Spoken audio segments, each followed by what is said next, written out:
신약성경 368쪽 히브리서 13장 1절부터 3절까지의 말씀을 우리 함께 교독하도록 하겠습니다. 히브리서 13장 1절에서 3절 교독합니다. 형제 사랑하기를 계속하고 손님 대접하기를 잊지 말라. 이로써 부지 중에 천사들을 대접한 이들이 있었느니라. 함께 읽습니다. 너희도 함께 갇힌 것 같이 갇힌 자를 생각하고 너희도 몸을 가졌은즉 학대받는 자를 생각하라. 아멘. 오늘도 주님의 보좌 앞으로 나오신 성도님들에게 하나님의 은혜와 평강이 함께 하시기를 축원드립니다. 예, 우리는 2025년에 하나님의 성품을 닮아가자는 주제로 말씀을 나누고 있습니다. 한 달에 하나씩 큰 주제를 정해서 함께 익숙해지는 시간을 갖는데요. 2월달은 격려를 주제로 삼았습니다. 그래서 옆 사람과 한마디씩 격려하겠습니다. 당신은 특별한 사람입니다. 당신은 특별한 사람입니다. 감사합니다. 우리를 위로하고 격려하시는 그 하나님을 닮아가길 원하는데요. 하나님께서 우리를 위로하고 격려해 주셨는데 이 위로와 격려를 다른 사람들에게 전달하는 것, 다양한 방법으로 전달할 수 있습니다. 긍정적인 언어 혹은 격려, 위로 이런 것들이 있습니다. 성경에는 사랑, 나눔 혹은 섬김 이런 다양한 언어들로 또 하나님의 그 격려를 흘려보내도록 명령하고 있습니다. 그 중에 하나님의 격려와 사랑을 가장 크게, 가장 선명하게 드러내는 것이 환대라는 것입니다. 그래서 오늘은 환대에 대해서 함께 살펴보도록 하겠습니다. 우리 격려, 위로, 사랑, 나눔 이런 것은 우리 공동체 안에서 지체들 가운데 우리 충분히 행할 수 있는 것인데요. 환대는요, 손님이나 낯선 사람들에게 친절하고 너그럽게 베푸는 것을 환대라고 합니다. 이 환대라는 그 단어 자체에서 성도님들이 이미 어떤 그 느낌이나 해석이 이미 이루어졌을 것 같습니다. 우리 가정에 손님이 왔을 때 그분에게 좋은 대접을 해주고 그분에게 최대한 편안하게 쉴 수 있도록 제공하는 것을 환대라고 하는 것이죠. 또 내가 전혀 알지 못하지만 누군가의 소개로 우리 집에 머무는 누군가가 있다면 그분에게 최선을 다해서 섬겨주는 것을 우리는 환대라고 합니다. 그래서 하나님의 섬김, 하나님 안에서의 섬김, 성도의 섬김 중에 가장 큰, 가장 선명한 그리고 조금은 어렵게 보여지는 이것이 이제 환대인데요. 오늘 이 환대를 함께 살펴보겠습니다. 신구약 성경에서 공통적으로 신앙의 공동체에게 하나님께서 명령하신 것이 환대의 명령입니다. 이것은 신앙인에게 매우 중요한 신앙의 척도이고 덕목으로 제시해주고 있죠. 구약에서 하나님이 환대하라고 명령하신 여러 구절들이 있는데 그 중에 한 구절을 함께 읽어보겠습니다. 신명기 10장 18절과 19절 말씀 같이 읽습니다. 고아와 과부를 위하여 정의를 행하시며 나그네를 사랑하여 그에게 떡과 옷을 주시나니 너희는 나그네를 사랑하라. 전에 너희도 애굽 땅에서 나그네 되었음이니라. 하나님께서 이스라엘 백성들이 가나안 땅에 들어갈 때 그들이 반드시 행해야 될 덕목으로 환대를 이야기합니다. 고아와 과부에 대해서 정의를 행하고 나그네를 사랑하고 그들에게 떡과 옷을 공급해 주도록 요구하고 있습니다. 고아와 과부는 사회적 약자이죠. 우리에게 아무 도움이 되지 않는 존재입니다. 그래서 사람들이 멀리하고 혹은 멸시하고 냉대할 수 있는 자들인데 고아와 과부로 명칭되어진 사회적 약자들에 대해서 그들을 환대하라고 합니다. 그런데 여기에 아주 중요한 단어가 있는데요. 정의를 행하며라고 되어 있습니다. 정의는 이제 하나님의 뜻이 이 땅 가운데 이루어지는 것을 의미하는데요. 우리는 고아와 과부를 대할 때에 흔히 동정심으로 대하기 쉽습니다. 불쌍하니까 도와주는 거죠. 그런데 성경은 고아와 과부를 불쌍하기 때문에 도와주는 상대가 아니라는 거예요. 정의를 행하라는 것은 하나님의 명령이기 때문에 해도 되고 안 해도 되고가 아니라 반드시 해야 되는 영역이라는 거죠. 우리가 정의를 행하지 아니하면 이것을 죄라고 이야기하죠. 그리고 정의를 행하는 것을 우리는 선하다 이야기합니다. 즉 고아와 과부를 환대하지 않는 것은 정의를 행하지 않는 거예요. 즉 죄예요, 죄. 해도 되고 안 해도 되는 게 아니라 이것은 반드시 해야 되는 하나님의 정의의 영역입니다. 그래서 제가 우리 성도들에게 사단이 우리를 가장 쉽게 미혹하는 것이 정의감과 동정심이라고 말씀드렸잖아요. 그래서 동정심은 참 좋은 언어인데요. 이 동정심은 하나님의 뜻을 왜곡시킬 수 있는 아주 위험한 요소이기도 합니다. 그래서 누군가를 도와줄 때 동정심으로 도와주는 게 아니에요. 크리스찬들은 하나님의 명령이기 때문에 하는 거예요. 내가 동정심이 느껴지면 도와주고 동정심이 없으면 안 도와주고 해도 되고 안 해도 되고 이런 영역이 아니고 반드시 해야 될 영역입니다. 즉 환대는 반드시 해야 될 하나님의 명령인 것이죠. 더불어 나그네를 대접하라고 이야기하고 있습니다.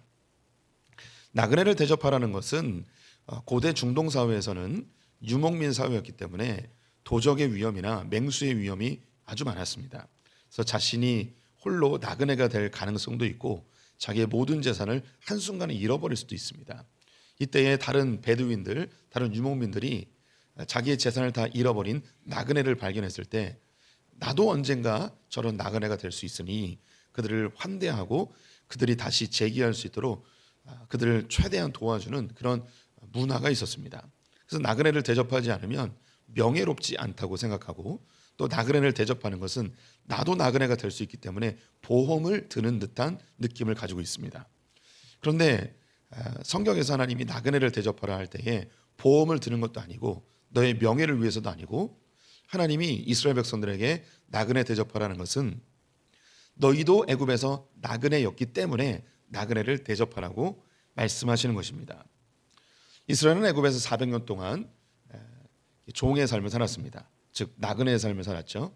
애굽 사람이 되지 못하고 그들이 이방인처럼 살았고 홀대받고 냉대받는 삶을 400년 동안 살게 된 것이죠.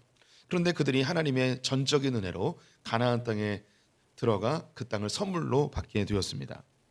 그들이 이제 외인도 아니고 나그네도 아니고 그 땅에 사는 거주민이 된 것이죠. 근데 이전에 그들은 나그네였어요. 하나님의 은혜로 너희가 거주민이 되었는데 다른 나그네를 보면 너희들은 빚진 마음을 가지고 너희도 예전에 나그네였음을 잊지 말고 그들을 잘 환대하라 이야기합니다.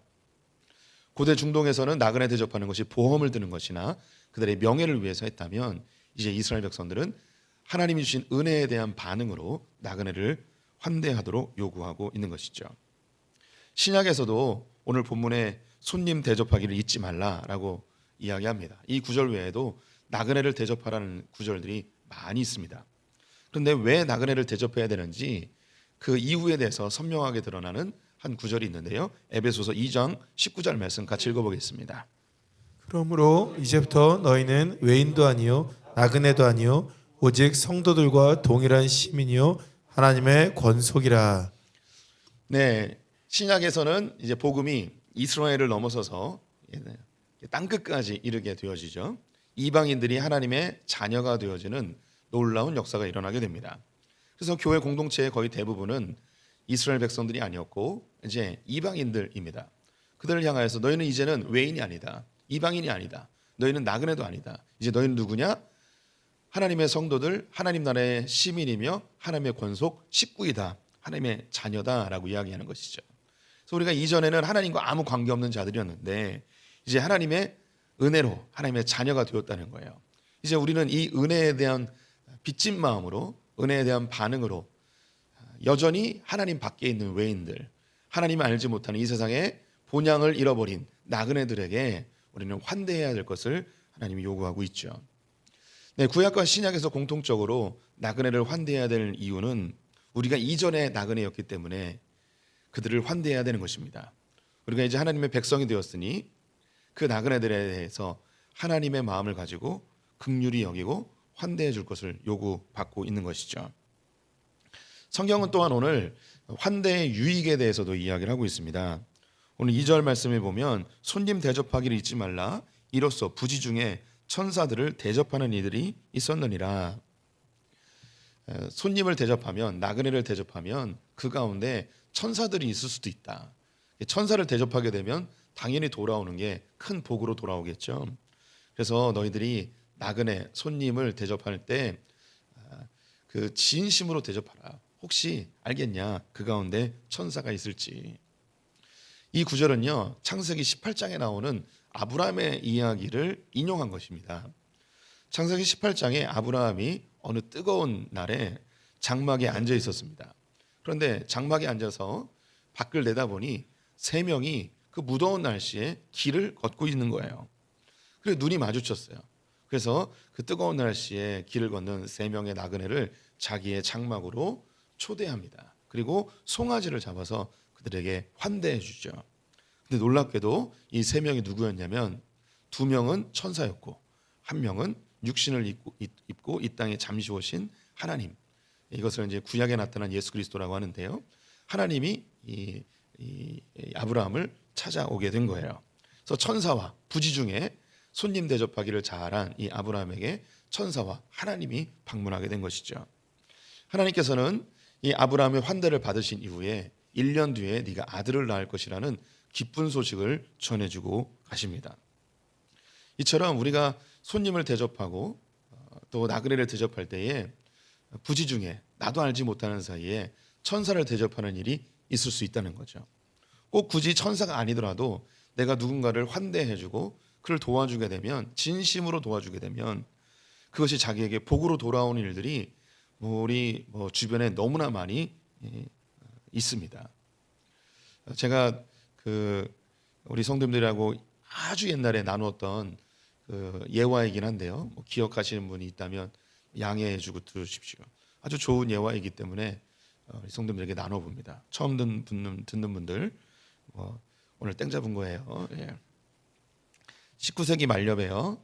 필라델피아에서 세계의 큰 컨퍼런스가 열리게 되었습니다. 전 세계적인 사람들이 필라델피아로 다 몰려들게 되었고요. 필라델피아 시내에 있는 모든 호텔들이 다 이 예약이 다 되어지고 이 투숙객들로 꽉 차게 되었습니다. 근데 이 컨퍼런스가 진행되는 기간 중에 폭풍우가 하루는 몰아치게 되었습니다. 폭풍우가 몰아치던 밤에 한 호텔에, 그 호텔의 이름은 벨베라는 호텔인데요. 이 호텔에 비를 쫄딱 맞은 노 신사 부부가 호텔로 들어오게 되었습니다. 그 카운터에 마침 그 호텔의 지배인이 있었는데요. 이 객실 직원에게, 그 호텔 직원에게 묻습니다. 내가 예약을 하고 오진 않았지만 혹시 빈 방이 있다면 좀 방을 얻을 수 있냐고 질문을 한 거죠. 그 행색을 보니까 이미 여러 호텔들을 돌고 여기까지 온 듯한 느낌을 받았습니다. 지금 컨퍼런스가 3개나 이 필라델피아에서 진행되고 있어서 아마 다른 호텔에 가셔도 빈 방이 없을 것입니다. 이 지배인은 다른 호텔에도 막 전화를 걸어봤어요. 빈 방이 있는지. 빈 방이 없네요. 저희 호텔에도 빈 방이 없습니다. 네, 굉장히 피곤에 쩌들은 이 노 신사 부부를 보면서 이 호텔의 지배인은 그냥 돌려보낼 수가 없는 거죠. 그래서 한 가지 제안을 합니다. 선생님, 이 호텔에는 방이 없지만 마침 제가 오늘 당직이라 제가 쓰고 있는 저의 숙소가 있습니다. 제 방에서 하루를 묵으시면 어떨까요? 그래서 제안을 했습니다. 그래서 이 노 신사는 신뢰를 무릅쓰고 그 방을 쓰겠노라고 들어갔습니다. 그리고 그 다음 날이 되었습니다. 노 신사는 이 지배인을 찾아서 이 숙박비를 지불하려고 하였습니다.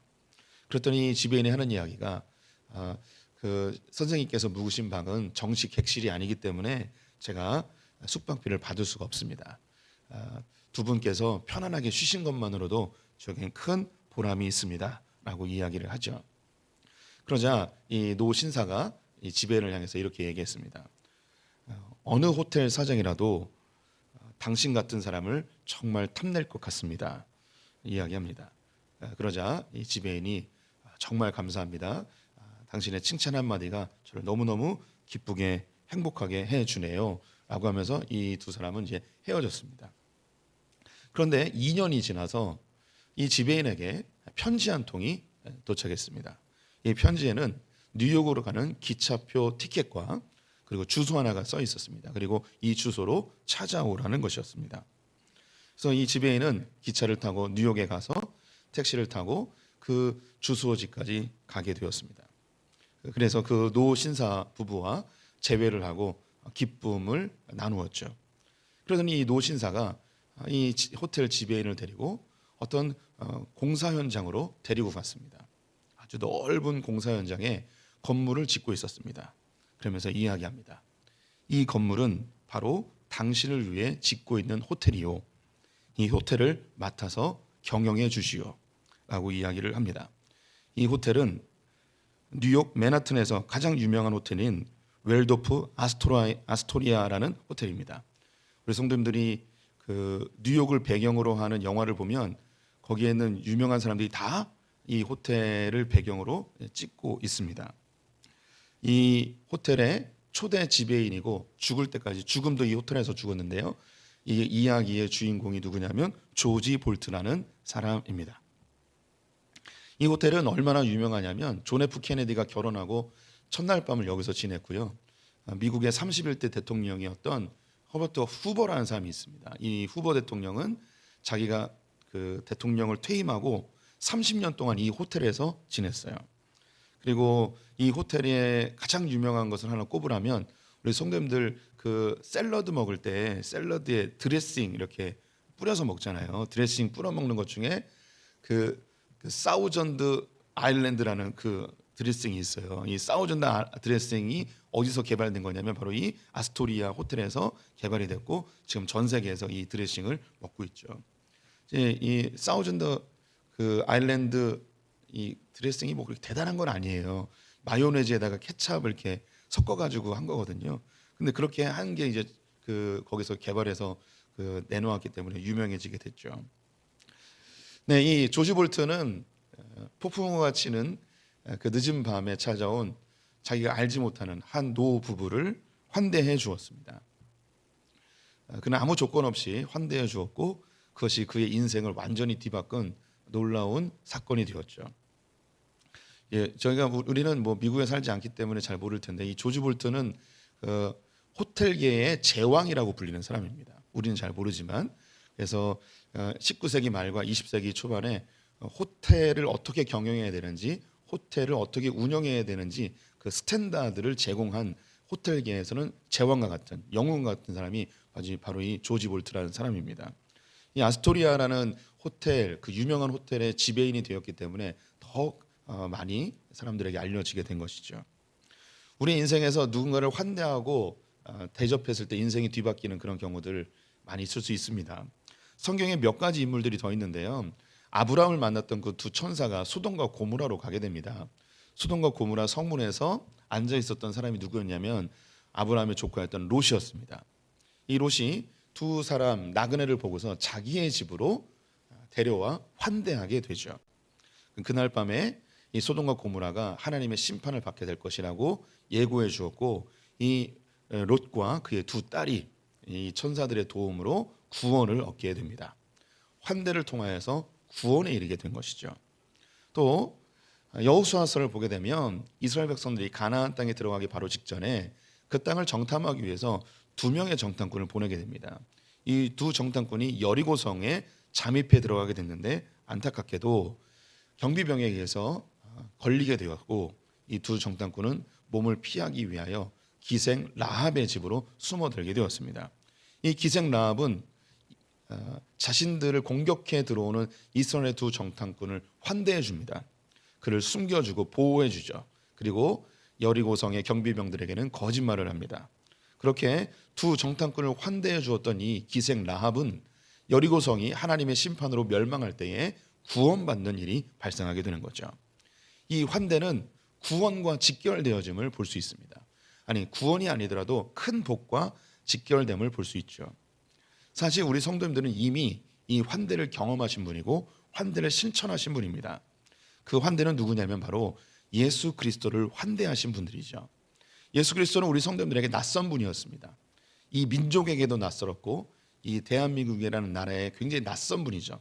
서양 신과 같고 우리에게는 서양 오랑캐와 같았던 한국의 조선의 문화와 전통을 파괴하는 그런 존재처럼 느껴졌을 거예요.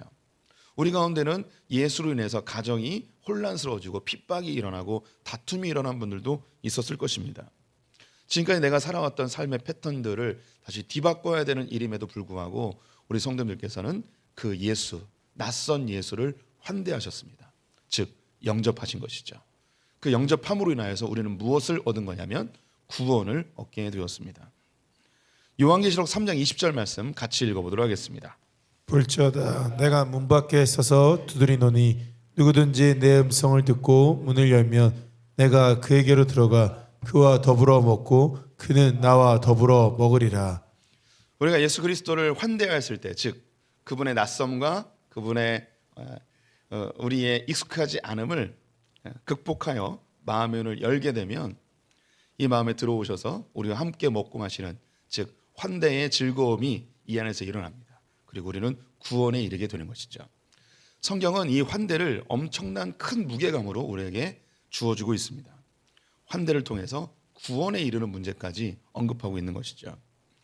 그래서 우리 성도님들이 이 환대가 낯선 단어이고 우리 크리스찬들에게 실천하기 좀 버겁게 느껴질 수도 있습니다. 사실 이 환대는 결코 쉽지가 않습니다. 낯선 사람을 맞이하는 것, 낯선 사람을 대접하는 것, 누군가 소개해주고 검증되어진 사람이라면 충분히 가능하겠지만 정말 생전 처음 보는 사람을 환대해 준다는 거 결코 쉽지 않습니다. 제가 평택에 살 때 이제 전도사 생활을 하고 있었는데요. 저녁 예배가 마쳐지거나 기도회 등을 마치면 집이 먼 청년들을 제 차에 태워서 집에다 데려다 주곤 하였습니다. 평택은 아주 면적이 넓고 시골도 굉장히 여전히 많이 있습니다. 그 평택 시골마다 공장들이 세워졌고 이 공장들에 외국인 근로자들이 많이 들어와 있었습니다. 한 번은 멀리 있는 청년을 데려다주고 돌아오는데 외국인 근로자 2명이 제 차를 보고 손을 막 흔드는 거예요. 태워달라는 거죠. 저는 전도사였습니다. 태워줬을까요? 안 태워줬을까요? 안 태워줬습니다. 왜 안 태워줬냐? 무서웠습니다. 무서웠습니다. 시골길, 낯선 시골길에 2명의 나의 외모와 상당히 다른 외국인 노동자가 저를 보고 손을 흔들었는데 전혀 반갑지 않았습니다. 태워주기 굉장히 두려웠고 그래서 그냥 못 본 채 지나갔습니다. 가끔 낯선 사람을 도와줬다가 봉변을 당한다는 뉴스를 접하기도 하죠. 친절을 베풀고 혹은 착한 사람을 이용해서 사기치는 사람들도 뉴스에서 많이 보고 우리 주변에서 얘기를 듣습니다. 이런 이야기를 들으면 우리는 더 경계심이 많아지죠. 안 그래도 우리 인간은요, 낯선 것에 대한 경계심, 두려움이 있습니다. 그런데 이런 나쁜 소식까지 들으면 더 경계심이 강화되어지는 것이죠. 서양 선진국들이 이 환대의 실천을 위해서 노력을 참 많이 했습니다. 그래서 난민들이나 이민자들을 사랑하고 환대해야 된다는 사람들이 그들을 많이 받아들였죠. 그런데 이런 난민과 이주민을 위한 보호 정책들이 지금은 심각한 사회 문제로 변질되어진 선진국들을 우리가 많이 보게 됩니다. 스웨덴은 복지국가로 유명하지만 이미 복지국가의 타이틀은 사라진 지 오래입니다. 이슬람 교도들을 중심으로 한 이민자들이 스웨덴의 깡패 집단이 되었고 엄청난 사회적 혼란과 범죄를 엄청나게 저지르는 것을 뉴스를 통해서 보았을 것입니다. 스웨덴을 뒤따라서 이민자와 난민들을 받아들였던 프랑스와 독일, 영국 등은 이미 이 이민자 정책에 상당히 부정적인 시각을 갖고 있는 것을 알고 있을 것입니다. 지난 10여 년 동안 캐나다는 인도 사람들과 중국 사람들을 600만 명 이상 이민자를 받았습니다. 그로 인해서 각 도시마다 캐나다의 정통 문화는 사라지고 이민자의 문화, 즉 인도 문화와 중국 문화가 그 땅을 변질시키는 것에 캐나다는 경각심을 가지고 지난달에 캐나다 총리가 경질되는 일까지 벌어지게 되었습니다. 현재 미국에서는 불법 체류자 금지와 그들을 추방하는 명령이 일어나게 되었죠. 이런 환대로 인하여서 그 사회가 더 큰 혼란을 겪게 되는 이런 일들을 경험했을 때 우리는 이 환대를 해야 되는 것인가 라는 생각보다는 더 경계심이 강화되는 것을 보게 되죠. 또 우리 크리스찬들은요, 환대를 잘할 것 같지만 우리는 오히려 환대에 대해서 불편해하는 사람일 수도 있습니다. 왜냐하면 우리는 기독교라는 신앙을 갖고 있기 때문에 타 종교인에 대해서 환대하기보다는 먼저 경계하고 혹은 그들을 공격하기까지 하게 되죠. 우리 성도님들의 주변에 이슬람 교도가 오게 된다면 우리는 환대하기 참 쉽지 않습니다. 이단이 내 주변에 있다면 친절하게 대하는 것이 쉽지가 않습니다. 또 가까운 불교나 무속인들을 보았을 때도 우리는 경계심을 갖는 것이 우리 아주 자연스러운 현상일 수 있겠죠. 그래서 낯선 사람과 나그네, 이교도에 대해서 우리가 환대하는 게 절대 쉽지가 않아요. 예수님의 비유 중에 선한 사마리안 비유가 있죠. 여리고 길에서 강도 맞은 자가 있는데 제사장과 레위인은 죽어가는 강도 만난 자를 돕지 못합니다. 그들이 돕지 않았던 중요한 이유는 레위인과 제사장은 시체를 만지면 안 되거든요. 종교적인 그들의 프레임이 환대하는 것에 머뭇거리게 만들어버렸습니다. 반대로 사마리아인은 그 강도 만난 자를 흔쾌히 도와주었고 자기의 시간과 재정을 들여서 그를 돕는 것을 보게 됩니다. 예수님이 우리에게 메시지를 전달하고 있는 거죠. 우리가 신앙이 깊어지면 깊어질수록 환대를 잘하기보다는 오히려 폐쇄적으로 변하는 확률이 높다는 것을 알려주고 있습니다. 우리가 또 환대를 하기가 어려운 게 손해의 영역이기 때문입니다. 누군가를 환대한다는 것은 시간과 재정이 투입되는 일입니다. 그래서 내 시간과 재정을 굳이 들여서 이걸 도와줘야 되는가라는 머뭇거림이 있게 되죠.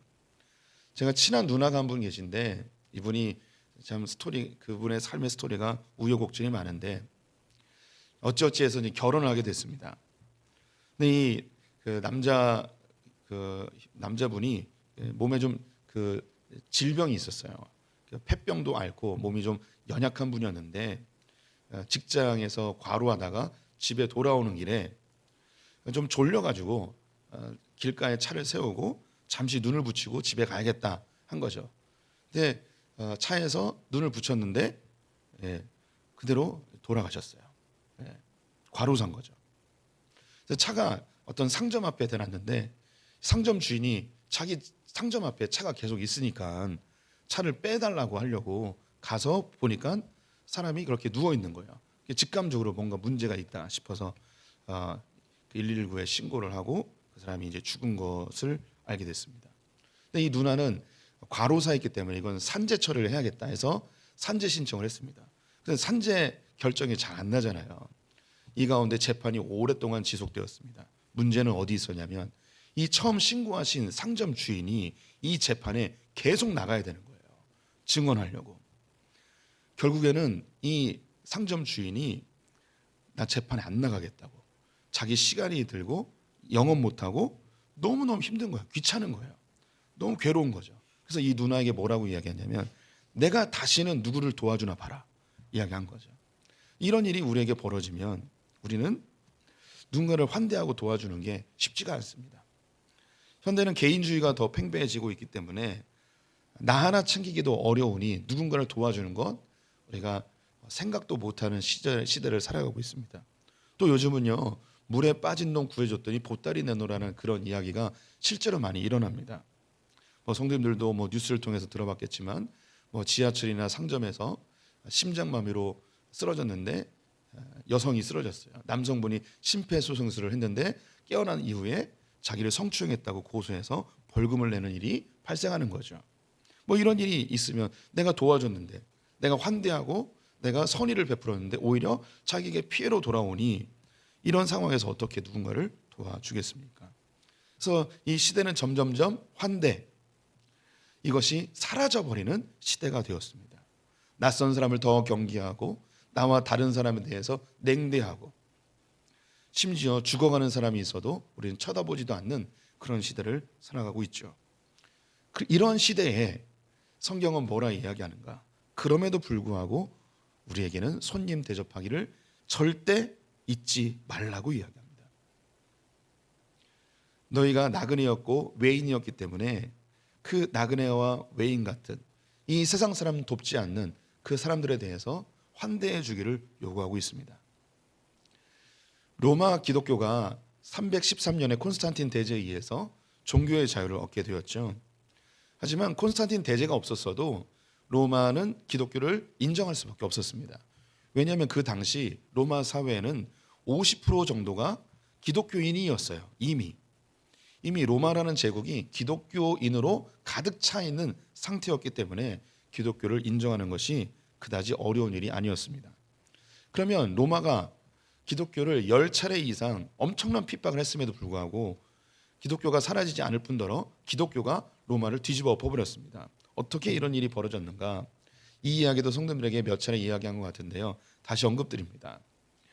로마 사회에서 기독교가 많은 사람들에게 확장될 수 있었던 여러 가지 이유가 있는데 그중에 결정적 이유가 두 번의 전염병 때문이었습니다. 1960년에 아니 160년에 160년경에 로마 사회에 엄청난 전염병이 돌았는데요. 그 원인을 학자들이 연구하기를 많은 전쟁 때문에 다른 나라에서 얻어진 풍토병이 로마에 들어와서 전염병이 됐다는 거예요. 이 전염병을 통제하지 못해서 이때 로마 사람들의 3분의 1 정도가 죽었다고 합니다. 엄청나게 많은 사람이 죽었어요. 그래서 이렇게 죽을 사람이 죽고 전염병이 이제 잦아들게 되었습니다. 그로부터 한 150년이 지나서 AD 300년경에 다시 두 번째 전염병이 돌기 시작했습니다. 이 자라보고 놀란 가슴 소뚜껑 보고 놀란다고 전염병이 돌자 왕족과 귀족들이 로마를 벗어나서 로마 북쪽에 이탈리아 북쪽으로 자신들의 별장으로 다 피신해 버렸습니다. 그리고 자기 집에 전염병에 든 사람이 있으면 이 사람 때문에 다른 사람도 죽는 것을 알아서 이 사람을 길거리에 그냥 던져 버렸습니다. 그리고 자기들은 피신을 가게 됐죠. 그래서 길거리마다 전염병에 죽어가는 사람들이 질 위에 있었습니다. 근데 이때에 로마 사회에 있었던 기독교 공동체들, 즉 가정교회죠. 가정교회 사람들이 자기 길거리에 있는 그 옆집이고 앞집이고 아는 사람들이죠. 그 집에 누군가가 길거리에 그냥 던져져서 신음하고 죽어가고 있는 거예요. 그걸 그냥 놔둘 수가 없는 거죠. 그래서 이 교회 공동체들은 이 전염병에 걸린 사람을 자기 집으로 데려옵니다. 그리고 이 기독교 공동체는 유대교의 율법의 배경 속에 있어서 그들은 청결을 굉장히 강조했죠. 그래서 몸을 잘 씻겨줬어요. 당시 위생관념이 없었는데요. 우리는 잘 알고 있죠. 전염병에 걸리면 잘 씻기만 해도 어느 정도 전염병이 해결된다는 걸 알고 있습니다.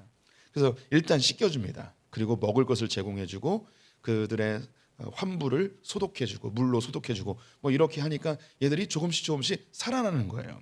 그래서 전염병이 이겨내고 그들이 소생하고 살아나니까 무슨 소문이 돌기 시작했냐면 교회에 가면 사람이 살아난다. 교회에서 기적이 일어난다 하면서 이 로마 사회의 기독교에 대한 이전까지의 핍박의 시선이 긍정적 시선으로 바뀌어지게 되었습니다. 10차례 이상 핍박을 당했던 그 시대, 로마인에 대해서 경계심과 낯설음으로 두려움으로 대해야 될 마땅한 그 시절에 이 로마 교회는 그들을 환대하였습니다. 죽어가는 환자들을 품어주고 도와준 것이죠. 중세 기독교 천년을 알고 계실 것입니다. 이 중세 기독교의 신앙의 그 순수성을 유지했던 곳들이 어디냐면 수도원인데요.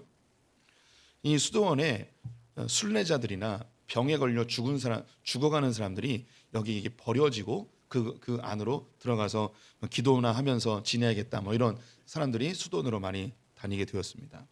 그래서 수도원들마다 환자들과 순례객들로 가득가득 차게 되었습니다. 그런데 이 수도원들은 자신들이 먹을 것도 없었지만 이 사람들에게 환대해주고 먹을 것을 나눠주고 병자들을 돌봐주는 일들을 하게 되었습니다. 그래서 사람들은 이 수도원을 뭐라고 부르게 되었냐면 환대해주는 곳, 환대의 장소 이렇게 불렀어요. 이 환대의 장소, 환대해주는 곳 이것을 영어로 뭐라고 이야기하냐면 하스피털이라고 이야기해요. 하스피털은 병원이라는 뜻이죠. 우리가 환대라고 불려지는 이 단어를 영어로 뭐라고 읽냐면 하스피탈리티라고 해요. 그래서 이 하스피털이라는 이 단어가 죽어가고 병든 자들을 수도원에서 돌봐주고 환대해준 그곳에서 이 병원이라는 단어가 형성되게 된 것이죠. 한국도 마찬가지입니다. 6.25 전쟁 이후로 전쟁 고아가 널브러져 있었는데 이 전쟁 고아들을 교회가 품기 시작하였고 또 선교사님들이 병원을 세우고 학교를 세우며 병든 자들, 돈이 없어 공부 못하는 자들을 그렇게 환대하여서 이 대한민국이 이렇게 멋진 나라가 된 것이죠. 이 대한민국이 환대를 통해서 구원을 얻게 되었습니다. 환대는 구원과 직결됩니다. 다른 말로 구원받은 자는 반드시 환대를 해야 하는 것이죠. 우리는 하나님께 외인이었고 나그네였습니다. 주님이 우리를 환대해 주셨기 때문에 우리가 하나님의 자녀가 된 것이죠. 우리 크리스찬들이 그 빚진 마음을 가지고 누군가를 환대해 주어야 됩니다. 우리 성도님들이 환대해 줄 수 있는 게 무엇이 있을까요? 교회 내에서는 먼저 낯선 분들에게 인사해 주십시오. 처음 보는 분들이라면 인사해 주십시오. 오늘 예배 끝나고 나갈 때 쌩까지 마시고 인사해 주십시오. 가정에서 이웃과 환대해 주십시오. 앞집, 옆집과 먹을 것을 나눠주고 그들과 반갑게 인사해 주는 것 환대입니다. 또 이 지역에 필요한 것들을 돕는 환대가 있어야 됩니다. 우리는 다음 달부터 노인정 한 곳을 정하여서 한 달에 2차례 음식 봉사를 하기로 결정했죠. 환대의 한 일환이라고 생각이 듭니다. 또 다음 주에 레바논에서 레바논 이슬람 청소년 아이들을 데리고 축구를 가르치면서 축구 선교하시는 선교사님이 한국에 오시게 돼요. 예, 한국의 드라마 그 예능 중에 골대녀라고 있잖아요. 이 골대녀와 이 레바논의 난민 축구팀이 연결이 됐어요. 그래서 강화도에서 친선 경기를 하게 되는데 인천에 오는데 차가 없대요. 그래서 저에게 연락이 왔어요. 레바논에서 저에게 연락이 왔어요. 차 좀 빌려달라. 그래서 우리 장로님들이 흔쾌히 차 2대를 빌려주기로 했습니다. 환대죠. 또 뿐만 아니라 그 아이들을 오면은 또 교회에서 밥도 사주고 그럴 거예요. 이렇게 낯선 사람들을 환대해 주는 거, 우리가 할 수 있는 거 하는 거죠. 환대를 할 때는 대가 없이 하는 겁니다. 빚진 마음으로 하는 거죠. 내가 이렇게 잘해줬는데 왜 나한테 이렇게 하는가? 이건 환대가 아니에요. 내가 그냥 하는 거죠. 또한 더불어서 이 환대는 뱀처럼 지혜로울 필요가 있습니다. 이미 서양 사회에서 이 환대의 무분별함으로 인해서 사회가 엄청난 혼란을 겪는 것을 우리는 알고 있습니다. 또 우리가 이 사회의 악함을 알기 때문에 환대에 있어서 우리가 주의할 필요도 있는 거죠. 하지만 이 환대 아무리 우리가 손해를 보고 어렵다 할지라도 기독교는 반드시 환대하는 종교가 되어야 됩니다. 왜? 환대는 구원과 연결되어 있고 구원받은 자는 반드시 환대해야 되기 때문입니다. 이렇게 낯선 자들에게 환대하시는, 그래서 하나님의 복을 누리시는 성도들 되시기를 축원드립니다. 기도하겠습니다. 하나님, 우리가 주님과 아무 상관없던 외인이요 원수였는데 예수 그리스도를 보내셔서 우리 하나님의 자녀, 하나님의 식구 삼아 주시니 감사합니다. 이 은혜의 빚진 마음으로 손님 대접하기를 잊지 않고 나그네를 환대하는 고아와 과부를 챙기는 소풍교회와 성도들 되게 하여 주시옵소서. 우리가 가지고 있는 경계심과 낯선음에 대한 두려움을 신앙으로 극복하고 하나님의 그 놀라운 은혜를 흘려보낼 수 있는 통로들 되게 하여 주시옵소서. 지금은 우리 주 예수 그리스도의 은혜와 하나님 아버지의 무한하신 사랑과 성령의 교통하심이 구원받은 자로 그 빚진 마음으로 환대하기로 결정한 소풍의 모든 성도들 가운데 우리의 자녀들과 저 북에 있는 형제자매들, 열방의 선교사님들과 이 나라 이 민족 가운데 영원토록 함께 있을지어다. 아멘.